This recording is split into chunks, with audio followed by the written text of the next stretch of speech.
Hey folks, welcome back to the Feroz Moto channel. Today we have an awesome upgrade added to the Miata, and if you guys can take a look, we have a intake. Now, what did we do here? How did this happen? Now, thankfully a bunch of awesome NC Miata friends, and one of them was actually getting rid of his Track Dog Racing intake. I know there are a bunch of options when it comes to intakes on this car, and granted, not all of them do as much as they say or ask, but for the price that he was giving it to me, I could not say no, and that's what we have here on the car. And in there we have all types of air inflow that are coming in from the main area. I did have to take the bumper off to get this installed, but thankfully it was not too bad of a job. One of the main benefits is it kind of cools down the motor. You used to have this huge big air box in this area here, and now it's open. Now granted, there's still a lot more you can do to get more space and more adequate airflow. I did remain to keep that little air dam piece there, since this is a daily driver, not really a track dog.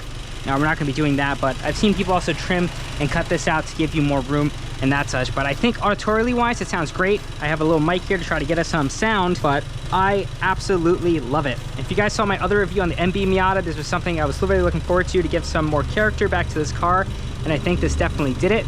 In combination with my single exit race muffler exhaust, I think this car just sounds absolutely perfect, and I think we also gained a little bit more horsepower. Now, another surprise we will do another video about is on the tune, but I did reflash this car with a stage 1 off-the-shelf Versa tune, and the car feels really, really great. So let's go in, hop in, take a drive, and we'll talk about if this is worth it.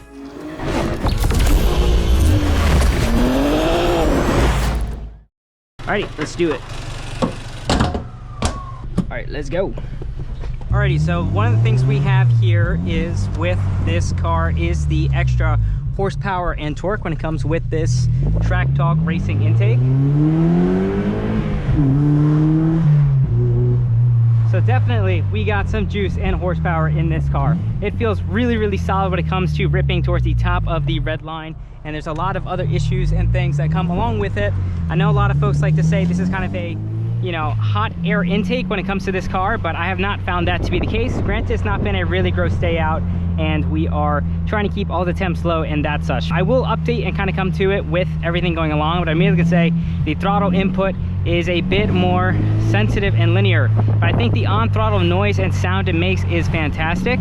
There's a lot of really cool things that go along with how this goes with the car. Now, another thing we can talk about is with the install and everything, it actually was very straightforward. The most annoying part, of course, is taking off the bumper, but I think once you're done in there, it's a really quick job. So we do have different types of intakes, right? Another popular one is the Auto EXC intake. I know that one has to be imported from Japan, but it works as more of a Ram style, where you don't actually have to take off the front snorkel and everything with the car. You just have it connected there, and it's actually a pretty easy solution. But for the price delta and money that it takes for the both, I could not go wrong with what this guy is going on. I do believe some Spec Miatas run this intake, and there definitely is some ease of use and just helps clean up this engine bay. Now, do I recommend it for everybody? I don't know. I think it definitely adds a lot more noise to the car. Now, granted, I know not everybody wants to have all that noise on the car, so when it comes to getting that extra induction tone and how it does come with a bit of a trade-off there, but for me, I find it so worthwhile. This car just sounds so freaking awesome when it comes down to it, so I cannot complain. This car is coming alive.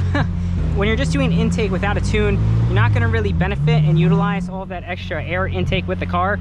I mean, these stock ECU can only do so much with kind of tuning that out and kind of getting all the information it needs to make use of this extra airflow. But since I do have this car flash with the tune, not saying it's completely optimized, but we definitely can make some gains from this new intake. So I don't know the true numbers what this car is making, but dyno wise, I'd say we definitely, with everything, the exhaust, the tune, the intake, we're probably definitely around at least like 10 to 15 horsepower, I'd say. But let's see how it rips here. So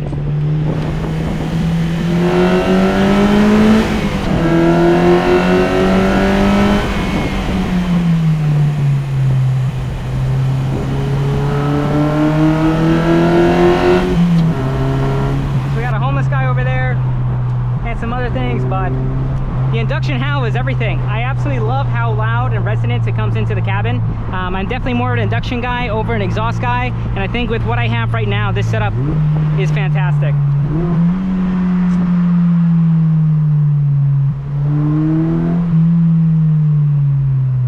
So I think it just happened again, and it's one thing I've been noticing. So I flashed the no lift shift on this car, and I feel like certain times when I'm doing a downshift and it thinks I might be upshifting, it actually holds the RPM at 5,000, which is the limit. And I think that's exactly what happened. I did not get my rev match properly. So I am going to reflash and remove that, because I think it's going to get me in a bad situation where I'm trying to do a downshift rev match at a higher RPM. It could really upset the car. But nonetheless, everything else has been fine. I definitely think that this is worth it for a lot of people, for kind of the fun and getting out of this car. I mean, it really matters what you want. I know some folks want this to be a more refined GT car, but for me, getting all this noise and all this fun, a lot more pep too, with all the horsepower gains and everything, it is very well welcome. So let me know what you guys are running on your car. I'm coming to really enjoy and love this.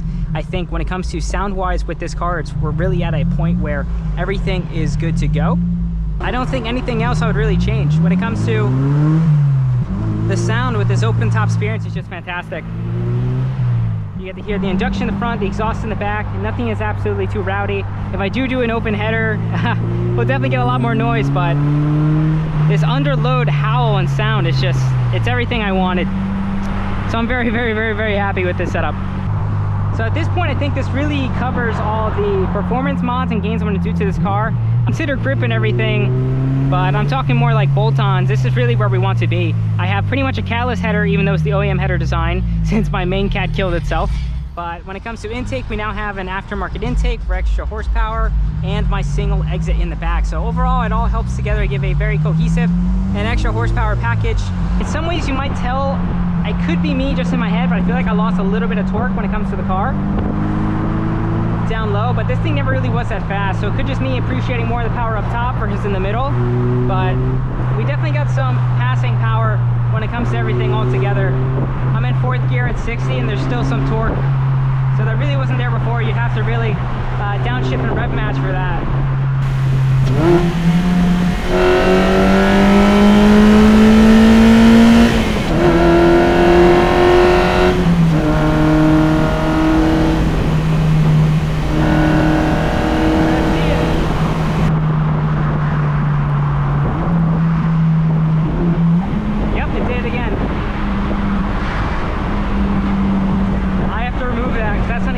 Guys,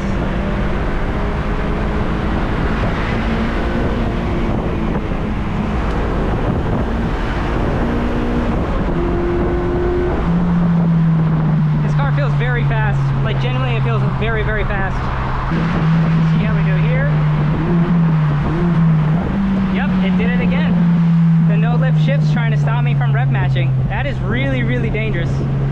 I'm going to be removing that.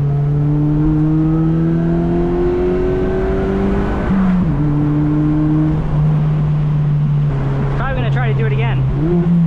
Yep. All right, well, we tested that out.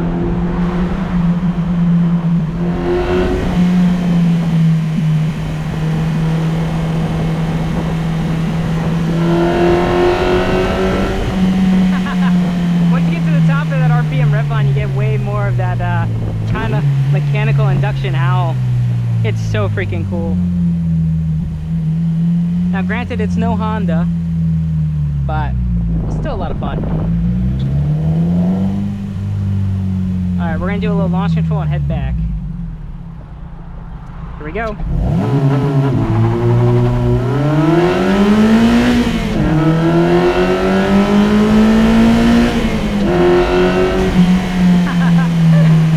Oh yeah.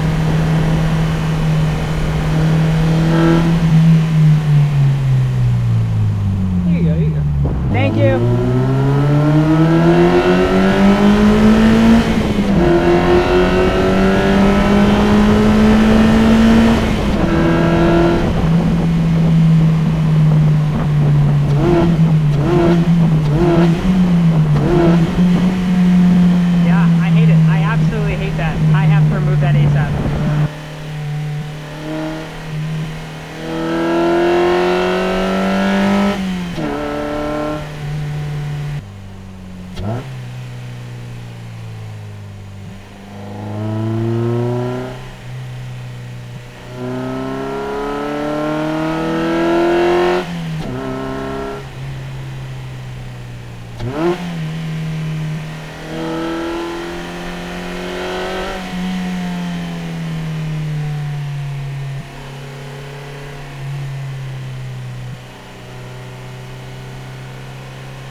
Moto.